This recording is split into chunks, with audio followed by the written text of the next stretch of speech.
This is WWE superstar Drew McIntyre, and you're listening to the WWE Podcast.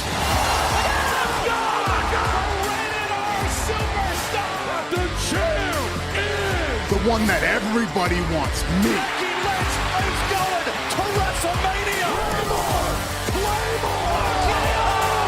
Austin 316 says I just whipped your ass. This is my iron. You're going to acknowledge me. Good morning, good afternoon, good evening, hello, wherever you are in the world and whatever time it is where you're listening, you're very welcome, and I am beyond privileged to be bringing you my very first SmackDown review as part of the WWE podcast. My name's Amanda, and I have done a few shows with Matt, and he has very kindly given me the opportunity to take over from the fantastic Michael Ritter to host the SmackDown review. Before we start today, I want to give a massive shout out to Michael Ritter. I'm sure he is listening somewhere today. I listened to him for absolutely ages. I think I've probably caught the majority of his shows over the number that he did, and I think he was excellent. I hope I can deliver as good quality podcast as what he did. And as he said last week in his farewell episode, I hope I can learn to build my skills as he did. But massive shout out to him. Thank you for giving us the SmackDown review for as long as you did. And again, thanks to Matt for the opportunity for me to come and speak into your ears on a weekly basis.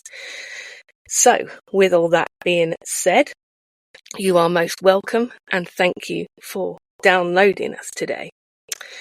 This is a review of SmackDown, aired on the 28th of June 2024 from Madison Square Garden in New York, the world's most famous arena, as they mentioned on commentary about 6,000 times throughout this episode, so you could not possibly have missed where we were coming from today. So, let's get things started. So, we started off the episode with a recap of last week's events with the new Bloodline, or Bloodline Light, or the Bloodline Tribute Act, wherever you fall in the spectrum of liking or disliking the new iteration of the Bloodline. We were reminded that Heyman said to Solo he isn't meant to handle Cody, and this is where Solo broke the news that Roman isn't coming back, and Heyman looks like his puppy has been drowned at this. We saw Solo versus Cody from last week with the interfering Tongans and the introduction of Jacob Fatu, who looks absolutely brutal. An absolute beast. I really like the new production elements since the Triple H era has really taken effect. The camera work makes them all look very dangerous in this recap. It's got, I think, what they would call in the business sepia tones or brown tones with sort of grainy lines across some of the broadcast here. And it just adds to the atmosphere and makes them all look kind of mean and nasty. So as we start off the actual episode, we see Solo and the Tongans arrive, and they meet Heyman, who his first question is, "Where is Jacob?" And it has to be said here, they've really gone for this, making Heyman look kind of tired, very stressed. He's unshaven. He's still wearing his nice, expensive suit and tie, etc.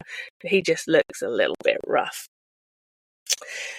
They head straight down to the arena, and the crowd immediately starts up the "We want Roman" chants. And this is just an amazing reimagining of the Roman Reigns character, coming full circle. When he comes back, because I don't believe Solo, when he comes back, he is totally going to be a babyface, and it is going to be absolutely awesome. As the Bloodline come through the curtain, the big screen shows Cody, Randy, and RKO arriving, looking pretty mad and hocked up, and they head straight down to the ring. We get a short face-off, and then we get a brawl. Bit of a preview of the match at Money in the Bank. We see multiple spots from this 3-on-3. Notably, KO does one of his crazy spots from the audience, like a stairwell through a table, whilst Randy and Cody then clear the ring. At this point, Nick Aldis, or for our UK listeners, Oblivion the Gladiator. For those of you who are not in the UK, we had our own version of Gladiators here in the UK. We've been through 3 versions of it now. We had the original one in the 90s. We then had the reimagining on Sky TV, which was in the early 2000s, and we have a new version now. Nick Aldis played the character Oblivion the Gladiator in the middle version in the early 2000s, and whenever I see him, that's my first thought that comes into my head. I'll post you up a picture of him on my X feed, formerly known as Twitter, which I have set up especially so we can have some wrestling chat on this podcast, and that is at Amanda SD Pod. Give me a follow. We'll interact. We'll talk wrestling. We'll have some banter. So, Nick Aldis comes down to the ring. He has security. He's trying to calm things down. Security surrounds the ring. Honestly, they must have used every bit of local talent or every member of the performance centre. He sends them into the ring. They get properly beaten up. They clear the ring of the quote-unquote security people. They have mics in their hands at this point. KO says they don't want to wait for Money in the Bank. And Randy says they are putting the Bloodline down for good at Money in the Bank.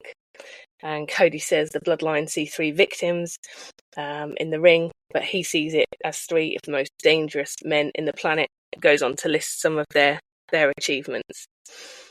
Cody says he's mad because he should be defending his title, not redealing with the Bloodline, even though this is a new iteration of the Bloodline.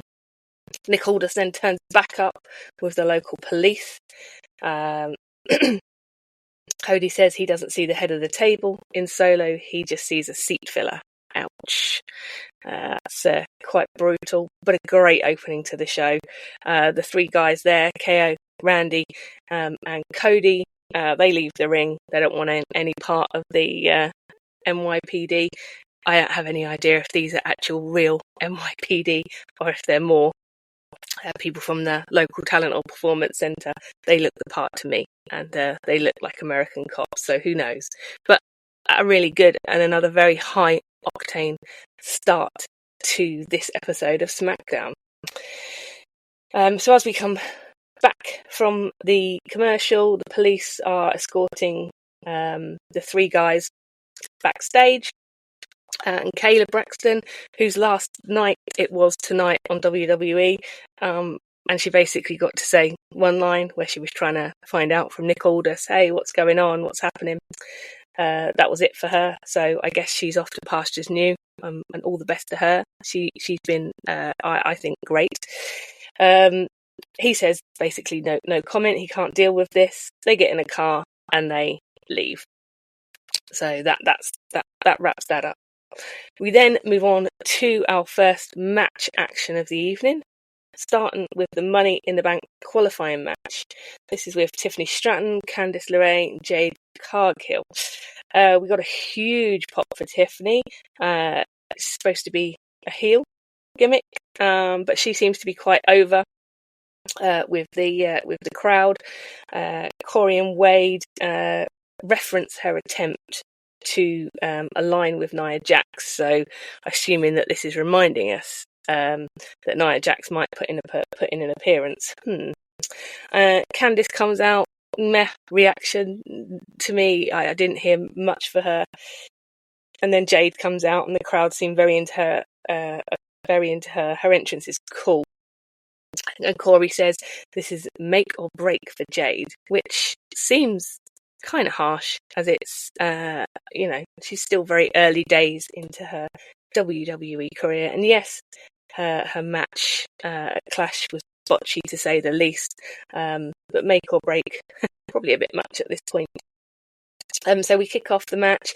Candice LeRae and Tiffany work together to attack Jade. They get some good offense in, but then Jade turns the tables, clears house with some good, clean moves. I felt like she was keeping it fairly simple and reasonably grounded. But I guess they maybe need to look at, reinvigorating her confidence a little bit following the events of the notoriously botchy match. But she did good here. We then see Nia heading to the ring, Bianca following suit. They don't touch anyone. They set up camp on either side of the ring. And we get some nice near falls from all of the ladies. Jade rallies, but is sent over the top by Tiffany. Indy shows back up. And a game of tag ensues as Indy shows up and Bianca at ringside. Tiff then pulls out the prettiest moonsault ever and covers Candice for the win. Nia looks delighted at this. I really like Tiffany Stratton. I think she's awesome. She's very over. I was a little bit worried that her character is quite similar to Chelsea Green, but I think there's enough difference in there. I really like her, and I see her going a long way. She's got an excellent moveset. She's really athletic. She seems able to talk. As I said, she's over. So I think she's going to be great. I think there's a really strong chance that she may win the Money in the Bank briefcase, and it would be awesome for her to do so. It fits with her character really nicely. And with the alliance with Nia as well, I think that makes them quite dangerous potentially as a tag team going forward. I'm really liking these fatal three-way triple threat. My apologies, triple threat Money in the Bank qualifying matches. I feel like I'm a lot more invested and a lot more interested this year than I have been in previous years. So I like how this has been done.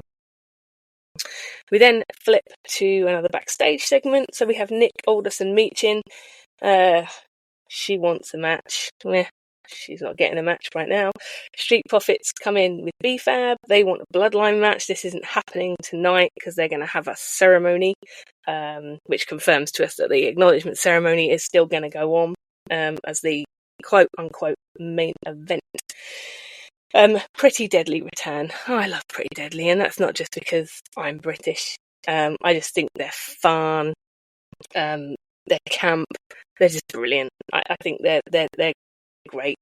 So they do a skit about Pretty Deadly, the musical, and the Street Profits. They come back and say about beating them down. They actually make a really funny comment about what you're doing, making fake crowd noises like the Thunderdome era. I just thought that was a classy comment. That was quite funny. So it looks like we have a match setting up, and it's confirmed later in the night that we do have a match next week between Pretty Deadly and the Street Profits, which should be good. So we then go into a review of the lead up to the next match, which is LA Knight, Logan Paul versus Santos Escobar. And the commentary team remind us that this is very personal. The entrances, Santos Escobar receives a typically Healy reception. LA Knight, a massive pop, as he always does. And then before we have Logan Paul's entrance, we have Heyman and Solo talking. What the hell's going on tonight? Solo says that Jacob Fatu isn't here, and the ceremony is to make Heyman Solo's wise man. We hear more "We want Roman" chants from the crowd, and then we cut back to the ring. Logan Paul makes his entrance again, very Healy, and he's got a mic, and he cuts a promo bringing up Madison Square Garden's greatest champions, greatest victories, etc. And he has, and you're going to have to bear with me here, guys, I'm not from the US and I don't follow basketball. He has a guy called Tyrese with him from Indianapolis. And Wade thankfully explains that the Pacers beat the Knicks, hence the booing from the crowd.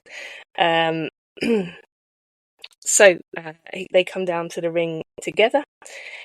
LA Knight comes out very hot, starts beating down Santos and Paul, and then the heels team up briefly and start to beat down LA Knight. Predictably, Logan turns on Santos, goes back to Knight, and we have some back and forth here. Very impressive. Logan Paul, he's not my cup of tea. I don't think he's really for me, particularly, but he is very, very good. He's very athletic, and as I know, Matt and many other commentators and podcasters have said, he's taken to the business like a duck to water. He's very good. So Logan is very impressive. He has Knight, but Santos comes from nowhere, takes them outside, and a brilliant move from Santos from the top rope. We get more near falls, and the action is phenomenal. Really, really good match. Knight takes a belly to back from the top rope, again amazing, followed by a swanton from Paul into a near fall, but Knight reverses that. Tyrese gets the brass knucks from one of Logan Paul's lackeys in the crowd, but he is intercepted before he can pass the knucks over to Paul. Knight wins off a countered roll-up, and it was an awesome match, really good. After the match, we get a face-off between Tyrese and Jalen. This point descends slightly into pantomime booing, because obviously these are two basketball team players who have a serious rivalry. Nothing, no blows are thrown here, but a lot of booing and a lot of chopsing off at each other. And then at the end, Knight and Jalen stand tall. Really fun match. Another great qualifier. Very much looking forward to seeing LA Knight in the Money in the Bank match. We then go backstage. We have Baron Corbin and Apollo Crews, basically reminding us that Baron won the Money in the Bank. However, had one of those very rare unicorn events where he actually fails in his cash-in. At that point, Carmelo shows up, bragging, talking about his new shirt that he's going to get made. He's a very confident young man. I haven't really warmed to him yet. I'm not sure what his character is meant to be, apart from an ego, and if that's what it is, then that's great. But yeah, just a little backstage segment. We move on. Bloodline is the action is coming thick and fast tonight. We've got a Money in the Bank qualifying match. This one is between Blair Davenport, who they said is from New Zealand, which is my bad. I thought she was British. She certainly seems to have a British accent. So maybe she's come via elsewhere. But Blair Davenport from New Zealand is introduced as such. Quite a muted reaction. Again, she's quite a new member of the roster, so I guess the crowd and us at home are still feeling our way with her. Indy's already in the ring at this point. I think that speaks volumes about where WWE see her at the moment. It's never a good sign if you don't get your own entrance, I think. And then we get Naomi, and her entrance is the usual, very high energy. Wade sells the beef between Naomi and Blair. I can't really say that I noticed this very much. He references that it's been on X as well and on social media. But hey, that's great. They're obviously just trying to build a bit of a feud in a feud here. So we have Naomi's entrance, and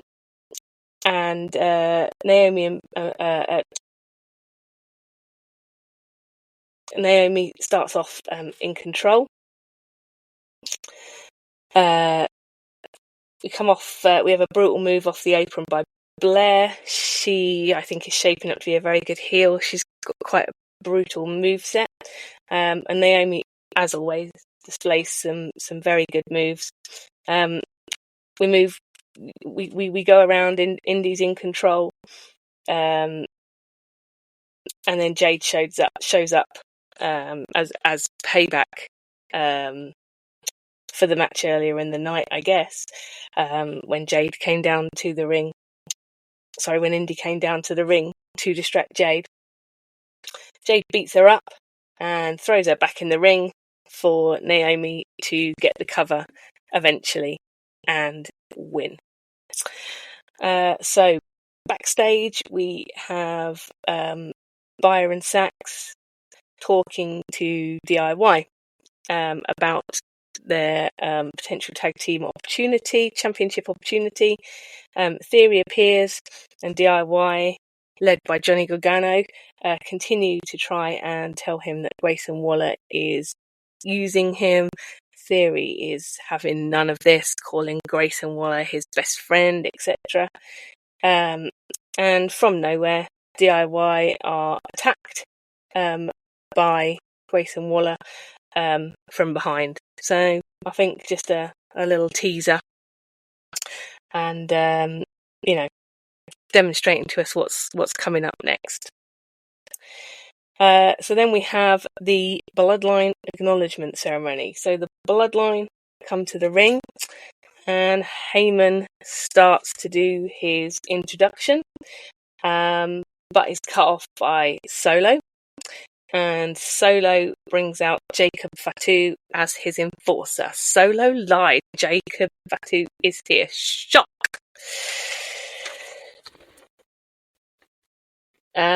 He says the old Roman lines of Madison Square Gardens, acknowledge me.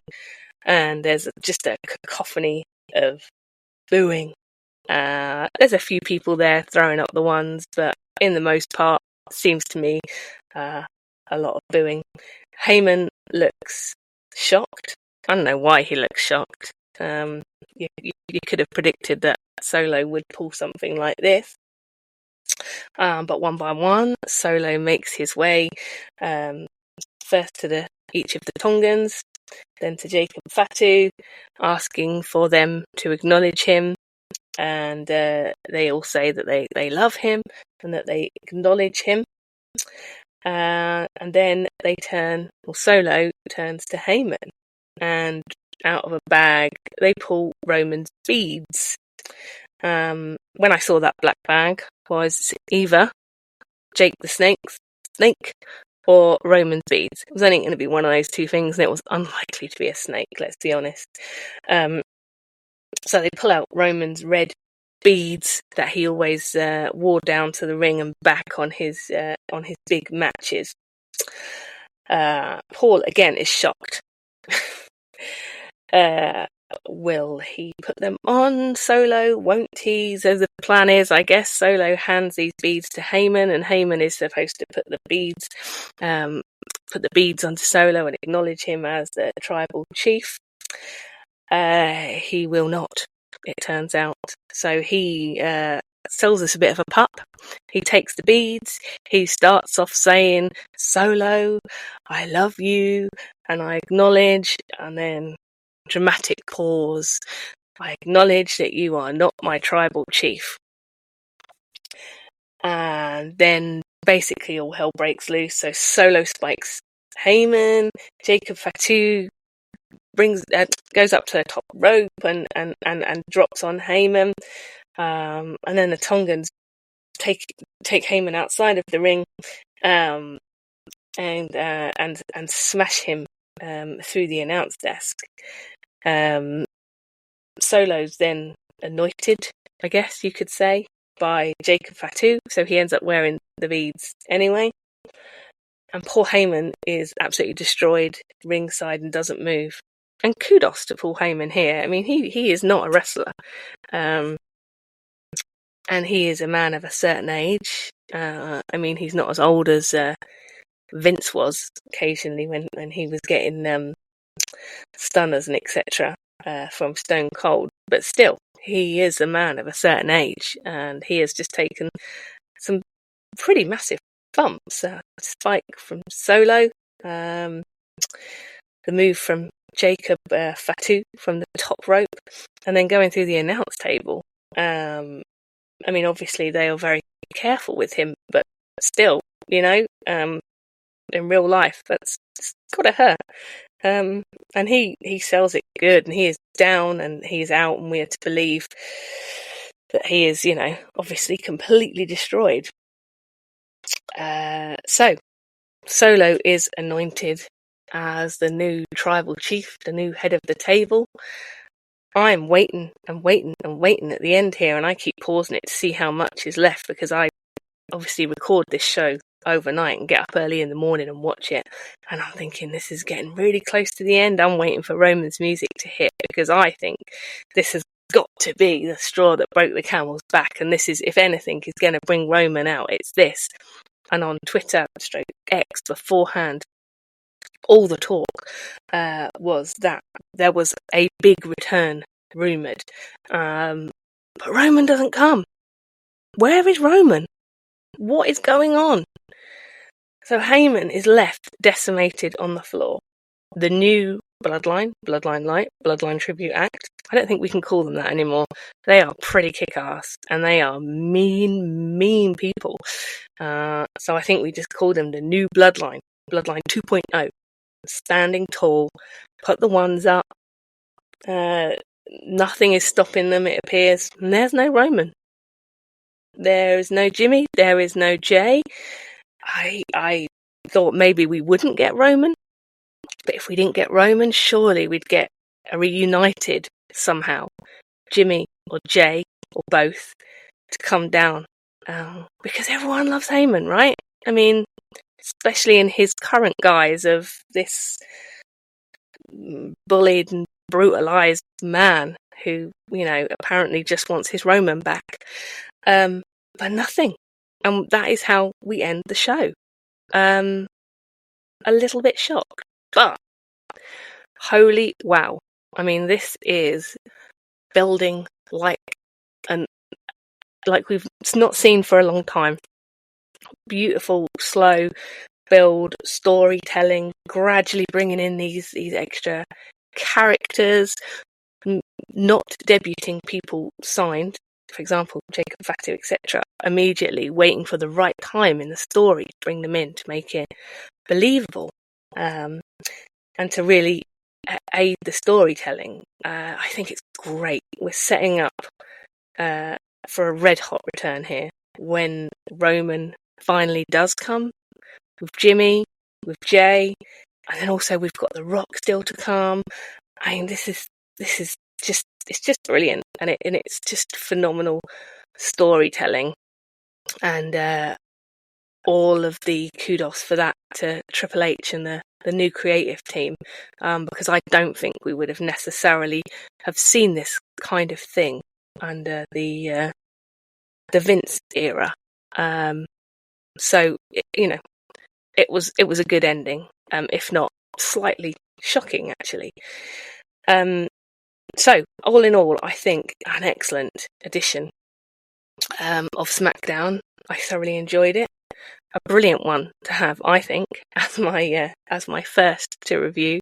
As I said before, I feel very lucky to be in the position. I'd love to know what you guys think. So please, if you want to, interact via X. As I said, my handle there is at Amanda SD Pod. Give me a follow, and we can have some chat about the brilliant product at the moment. It's all very exciting. We continue the build to Money in the Bank. One other thing that I did want to mention was the kind of weird and slightly awkward interaction between Bayley and Naomi backstage. I think these guys are friends in real life, which makes it even more strange that the interaction felt a little bit weird. But it felt a bit like some forced banter. So basically,